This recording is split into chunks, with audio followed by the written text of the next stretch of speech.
क्या जो नारे लगे राहुल गांधी के सामने जय श्री राम के, वो इसलिए कि कांग्रेस पार्टी नहीं गई प्राण प्रतिष्ठा में?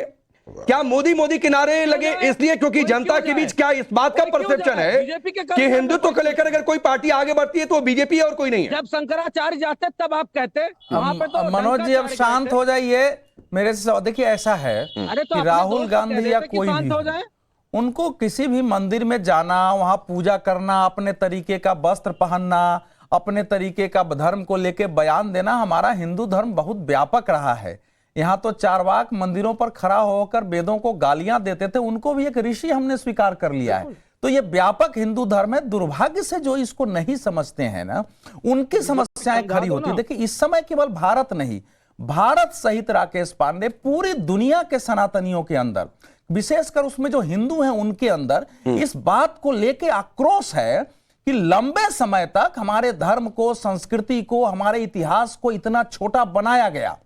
तो वो इस समय उनके अंदर एक गुस्सा भी है, और जिन लोगों ने बनाया उसको वो चिन्हित करने की कोशिश करते हैं कि आज तक शासन किसका रहा, जिसने बताया कि भाई आप तो यहाँ के वासी ही नहीं हो, आप तो आ रहे हो, आप बाहर से आए हो। ठीक सुन लीजिए, पहले सुन लीजिए, फिर 10 सेकंड आपको दे दूंगा।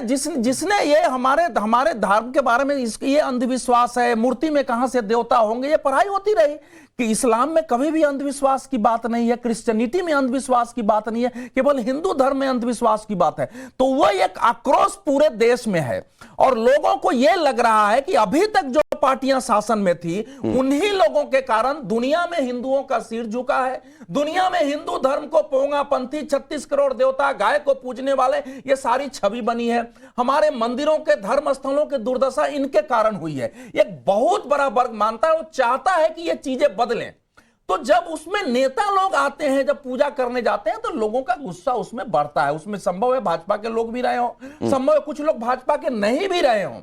और प्राण प्रतिष्ठा में देखिए आपको न जाने का अधिकार था, लेकिन न जाते हुए देखिए अखिलेश जी की तो का बयान बहुत सुंदर था। डिंपल जी ने कहा बुलाएंगे तो जाऊंगा, नहीं बुलाएंगे तो बाद में जाऊंगा। वो तो एक सभ्य तरीके का बयान था। लेकिन कांग्रेस ने केवल कहा कि ये भाजपा का राजनीतिक कार्यक्रम है। जिस ढंग से संघ और बीजेपी इसको राजनीतिक कार्यक्रम बना रही है, उसका विरोध करते हुए सम्मानजनक तरीके से हम इसको अस्वीकार करते हैं। कहीं नहीं कहा कि खड़गे जी या राहुल जी या सोनिया जी बाद में भी जाके दर्शन करेंगे। ये होता है ना कि हम कभी बाद में जाके दर्शन करेंगे, ये भी नहीं कहा है।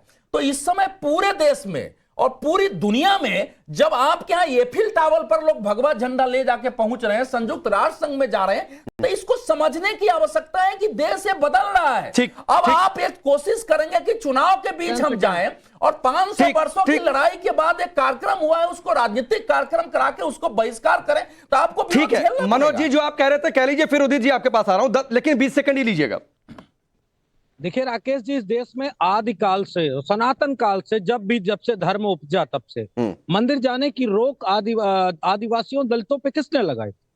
कौन लोग थे? मनवाद को मानने वाले थे ना, तो मनवादियों को गाली नहीं, ये कहां से चला, कहां डिरेल मत होइए मनोज जी, डिरेल मत होइए, डिरेल बिल्कुल मत होइए। अभी चर्चा हो रही है कि राहुल गांधी अगर मंदिर गए और चुनाव की चर्चा हो रही है, तो बीजेपी कह रही है चुनावी हिंदू हैं, मंदिरों में इस बात पर चर्चा हो रही है।